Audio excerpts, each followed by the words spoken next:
हा पापड बघताय ना तुम्ही, अगदी दुधासारखा पांढरा शुभ्र झालेला आहे आणि तेलामध्ये घातल्यानंतर बघा आकाराने फुलून तिप्पट चौपट झालेला आहे. आज आपण बनवतो आहे उपवासाचे साबुदाणा आणि बटाट्याचे पळीपापड आणि 2 ग्लास साबुदाण्यापासून बघा पातेलभर मिश्रण तयार झालेलं आहे. विशेष म्हणजे हे पापड बनवण्यासाठी उन्हाची अजिबात गरज नाही. रूममध्ये फॅनखाली सुद्धा तुम्ही हे पापड 1 दिवसामध्ये सुकवून तयार करू शकता. काचेसारखा पारदर्शक दिसणारा हा पापड अगदी हलका फुलका आणि खुसखुशीत बनतो आणि जिभेवर ठेवताच अलगद विरघळून जातो. साबुदाणा आणि बटाट्याचं योग्य प्रमाण घेऊन मी सांगितलेल्या पद्धतीने जर हे पळीपापड बनवाल ना तर अगदी परफेक्ट बनतील. चला सुरुवात करूया. तर इथे 1 ग्लास आपल्याला घ्यायचा आहे. याच ग्लासने आपल्याला पाण्याचं सुद्धा प्रमाण घ्यायचं आहे. दुसरा कुठला ग्लास वापरायचा नाही. वाटीने घेणार असाल तर त्याच वाटीने पाण्याचं सुद्धा प्रमाण घ्यायचं. 2 ग्लास मी साबुदाणा घेतलेला आहे. आता मी तुम्हाला वजन काट्यावर सुद्धा याचं प्रमाण मोजून दाखवते आहे. तर इथे वजन काट्यावर जसं तुम्ही बघत आहात साबुदाणा 464 ग्राम भरलेला आहे, म्हणजे अर्धा किलोपेक्षा थोडा कमी आहे. आता आपल्याला ज्या ग्लासनी मोजून साबुदाणा घेतलेला होता त्याच ग्लासनी मोजून 4 ग्लास पाणी गरम करायला ठेवायचं आहे. गरम म्हणजे खदखदून उकळी यायला हवी एवढं गरम करायचं आहे. बघा पाण्याला छान उकळी आलेली आहे. हे कडकडीत गरम पाणी आपल्याला साबुदाण्यामध्ये घालायचं आहे. हे आपण यासाठी करतो, यामुळे साबुदाण्यामध्ये असलेला कडकपणा निघून जातो. पापड मस्त हलके फुलके आणि खुसखुशीत बनतात. आता तुमच्याकडे वेळ असेल तर तुम्ही 24 तासासाठी भिजत घालू शकता, म्हणजे 1 दिवस आणि 1 रात्र. जर वेळ नसेल तर रात्रभर भिजत घातलं तरीही चालेल. पण जास्त वेळ जर भिजत घालाल ना तर पापड जास्त खुसखुशीत आणि हलके फुलके बनतील. त्यामुळे मी तुम्हाला हे सजेस्ट करेल की साबुदाणा 1 दिवस 1 रात्रभर भिजत घाला. मस्त फुलल्या गेलेला आहे. आता बटाट्याचं प्रमाण बघूया. अर्धा किलोपेक्षा थोडाच कमी साबुदाणा होता, त्यासाठी मी 1 किलो उकडलेला बटाटा घेतलेला आहे, म्हणजे दुप्पट घेतलेला आहे. तुम्ही साबुदाणा बटाट्याचे पळीपापड बनवणार असाल किंवा दुसरे कुठलेही पापड बनवायचे असो, साबुदाण्यापेक्षा बटाट्याचं प्रमाण दुप्पट घ्यायचं. थोडं जास्त झालं तरीही चालेल, पण सारखं प्रमाण घ्यायचं नाही किंवा साबुदाण्याचं प्रमाण बटाट्यापेक्षा जास्त घ्यायचं नाही. त्यामुळे पापड जे आहे ना ते टणक होतात.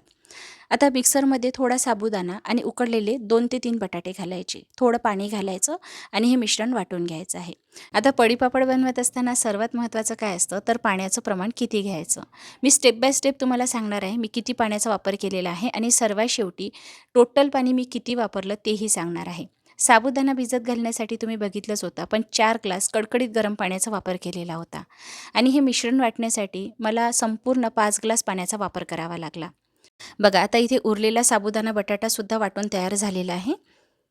यामध्ये आता आपल्याला अजून पाणी घालायचं आहे, कारण मिश्रण खूप घट्ट झालेलं आहे. तर इथे मी आता गरम पाण्याचा वापर करते आहे. कडकडीत गरम पाणी करून घ्यायचं आणि 2 ग्लास इथे मी घातलेला आहे. हे छान मिसळून घेते आहे. मिसळल्यानंतर मला अजूनही हे खूप घट्ट वाटते आहे. परत मी इथे 1 ग्लास कडकडीत गरम पाणी घालते आहे. तुम्ही नॉर्मल टेम्परेचरला असलेलं पाणी यावेळी घालू शकता. एकदा मिश्रण गॅसवर ठेवलं, उकळी यायला लागलं, की नंतर आपल्याला गरमच पाणी घालावं लागतं. गार पाणी घालू शकत नाही. पण मिश्रणाला लवकर उकळी यावी म्हणून मी गरम पाणी घातलेलं आहे. तुम्ही गार पाण्याचा वापर करू शकता. पण जसं मी तुम्हाला सांगितलं, एकदा मिश्रण गॅसवर ठेवलं, की नंतर गार पाण्याचा वापर अजिबात करायचा नाही, नाहीतर पापडला चिऱ्या जातात. आता यामध्ये मी ठेचा घालते आहे. छान मिसळून घ्यायचं.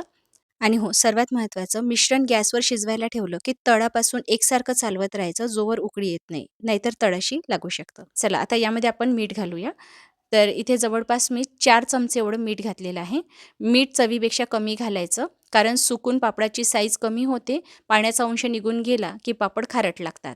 आता यामध्ये आपल्याला पापड खारसुद्धा घालायचा आहे. हा सुद्धा खारट असतो. त्यामुळे मीठ आणि पापड खारचं प्रमाण खूप जास्त घालायचं नाही. 2 चमचे पापड खार घातलेला आहे.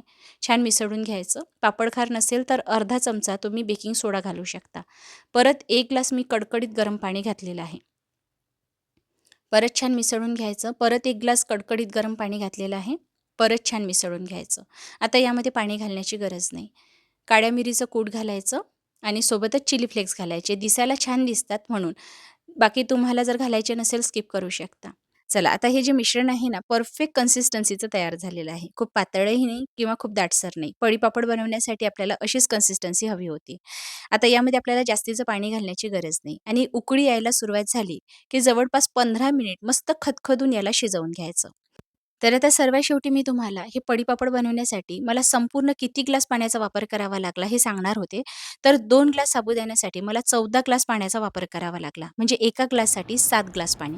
4 ग्लास पाणी आपण साबुदाणा भिजत घालण्यासाठी वापरलेलं होतं. 5 ग्लास पाणी आपण साबुदाणा आणि बटाटा जेव्हा मिक्सरमध्ये वाटून घेतला तेव्हा वापरलेलं होतं आणि 5 ग्लास पाणी आपण मिश्रण पातळ करण्यासाठी आणि हे मिश्रण शिजवत असताना वापरलेलं होतं. असं टोटल आपण 14 ग्लास पाणी 2 ग्लास साबुदाण्यासाठी वापरलेलं आहे. आता हे मिश्रण मी हलकंसं गार करून घेतलेलं आहे. कारण मी हे प्लास्टिकवर पसरवून घेते आहे. आणि हे पापड बनवण्यासाठी उन्हाची अजिबात गरज पडत नाही. तुमच्या घरी ऊन येत नसेल, तर जसं मी आता रूममध्ये फॅनखालीच हे पापड बनवून घेते आहे आणि संध्याकाळपर्यंत फॅनमध्ये छान सुकवून तयारसुद्धा होतात. थोडी ऊन घरात येत असेल, तर 1 ते 2 दिवस तुम्ही या पापडाला ऊन दाखवू शकता. म्हणजे वर्षभर याला बुरसा येणार नाही. आणि तुमच्या घरी जर ऊन येत असेल, तर उन्हामध्ये सुद्धा तुम्ही हे पापड बनवू शकता. पण जर तुम्ही फ्लॅटमध्ये राहत असाल, ऊन अजिबात येत नसेल, तरीसुद्धा तुम्ही रूममध्येच असं प्लास्टिक पसरवून घ्यायचं आणि त्यावर असे पापड घालायचे आणि फॅनखाली सुकवून घ्यायचे. मस्त सुकवल्या जातात. बघा आता संध्याकाळी मी हे पापड पलटवून घेते आहे. अजिबात तुटलेले नाही. कुठल्याच पापडाला चिरासुद्धा गेलेला नाही. आता मागील बाजू जी आहे ना ती ओलसर आहे. त्यामुळे आपल्याला हे पापड लगेच पलटवून घ्यायचे आहे. खूप जास्त सुकू द्यायची नाही. मागील बाजू थोडी ओलसर असतानाच आपल्याला हे पलटवून घ्यायचे आहे. चला आता पापड पूर्णपणे सुकवून तयार झाल्यानंतर मी तुम्हाला दाखवते आहे. माझ्या घरी छान कडकडीत असं ऊन येतं. त्यामुळे 1 दिवसामध्येच हे सुकवून तयार झालेले होते. पण तुमच्या घरी ऊन येत नसेल, तर फॅनमध्ये तुम्ही सुकवून घेतले ना तरीही चालेल. फक्त 1 ते 2 दिवस तुम्हाला जास्त लागतील. बघा काचेसारखा पारदर्शक असा पापड इथे तयार झालेला आहे. तळून सुद्धा बघूया. तेलात घालताच हा आकाराने फुलून तिप्पट चौपट होतो आणि तळल्यानंतर दुधासारखा पांढरा शुभ्र होतो. बघा आणि खुसखुशीत आणि हलका-फुलका तर इतका होतो ना, की जिभेवर ठेवताच अलगद विरघळून जातो. तुम्ही मार्केटमधून वाळवणीचे पदार्थ विकत आणत असाल ना, त्यापेक्षा जास्त खुसखुशीत आणि पांढरा शुभ्र हा पापड तयार होतो. आणि चवीला तर एवढा भन्नाट लागतो ना, की यानंतर तुम्ही वाळवण्याचे कुठलेही पदार्थ मार्केटमधून कधीच विकत आणणार नाही. आणि बनवायला फारच सोपी आहे. लक्षात ठेवण्यासारखं प्रमाण आहे. 1 ग्लास साबुदाण्यासाठी 7 ग्लास पाण्याचा वापर करायचा आणि मिश्रणाला उकळी आल्यानंतर फक्त 15 ते 20 मिनिटासाठी शिजवून घ्यायचं. बाकी जिन्नस तुम्हाला आवडत असतील तर घाला किंवा स्किपही करू शकता. मला तरी वाटते एवढी सोपी उपवासाची साबुदाणा बटाट्याचे पळीपापड बनवण्याची रेसिपी तुम्ही याआधी कुठेच बघितली नसेल. रेसिपी नक्की ट्राय करून बघा. जर आवडली असेल तर लाईक, शेअर करा आणि अशाच रेसिपी पुढेही बघण्यासाठी घरोघरी अन्नपूर्णा या यूट्यूब चॅनलला सबस्क्राईब करून फेसबुक पेजला फॉलो करा.